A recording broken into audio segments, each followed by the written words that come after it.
नमस्कार, बहुत स्वागत है आप सभी का। टॉप 10 बुलेटिन देख रहे हैं आप। मैं हूं आपके साथ पद्मा कुलदीप। संसद के शीतकालीन सत्र का 18वां दिन। अंबेडकर पर अमित शाह के बयान को लेकर विपक्ष का हंगामा। लोकसभा और राज्यसभा की कार्यवाही दोपहर 2 बजे तक के लिए स्थगित किया गया था। अंबेडकर को लेकर संसद में हंगामा। कांग्रेस ने जय भीम के नारे लगाए। भाजपा बोली इनका अपमान का इतिहास आज ढोंग कर रहे।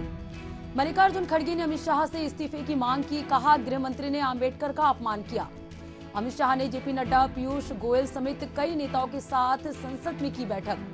रविचंद्रन अश्विन ने इंटरनेशनल क्रिकेट को कहा गुड बाय। भारत के लिए सबसे ज्यादा विकेट लेने वाले दूसरे गेंदबाज।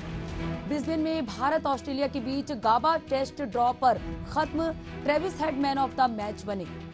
5000 एकड़ टाऊ की फसल बर्फ जमने से बर्बाद। जशपुर में कड़ाके की ठंड से जम रही ओस। बस्तर में 2 दिन बारिश।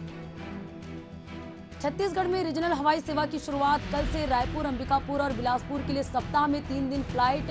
999 रुपए किराया शेड्यूल जारी। रूस ने कैंसर की वैक्सीन बनाई। पुतिन सरकार ने कहा 2025 से मुफ्त लगाएंगे। ये सदी की सबसे बड़ी खोज। और पंजाब के फरीदकोट में पारा 0 डिग्री। राजस्थान के करौली में 1.3 डिग्री सेल्सियस।